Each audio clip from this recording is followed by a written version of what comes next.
क्या आपने कभी सोचा है कि कैसे कुछ लोग अपने धन को सुरक्षित रखते हुए टैक्स से बच सकते हैं? आज हम बात करेंगे ऑफशोर बैंकिंग के बारे में, जो एक कानूनी तरीका है टैक्स से बचने का। ऑफशोर बैंकिंग का मतलब है कि आप अपने पैसे को किसी दूसरे देश के बैंक में रखते हैं।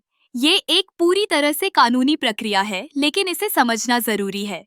जब आप अपने पैसे को किसी ऐसे देश में रखते हैं जहां टैक्स की दरें कम हैं या बिल्कुल नहीं है, तो आप अपने धन को बढ़ाने का एक शानदार मौका पा सकते हैं। कई लोग सोचते हैं कि ऑफशोर बैंकिंग केवल अमीरों के लिए है, लेकिन ये सच नहीं है।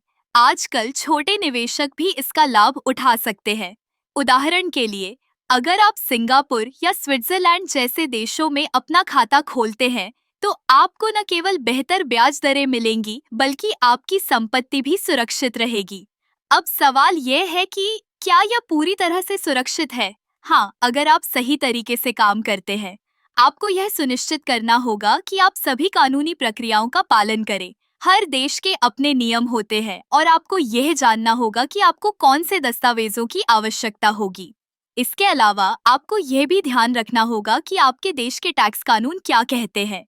भारत में अगर आप ऑफशोर खाता खोलते हैं तो आपको उसे अपने आयकर रिटर्न में बताना होगा। अगर आप ऐसा नहीं करते हैं तो यह अवैध हो सकता है। ऑफशोर बैंकिंग का एक और बड़ा फायदा यह है कि यह आपको वित्तीय गोपनीयता प्रदान करता है। कई लोग अपनी संपत्ति को सुरक्षित रखने के लिए इसे पसंद करते हैं, लेकिन याद रखें, यह गोपनीयता तब तक है जब तक आप कानूनी सीमाओं के भीतर रहते हैं।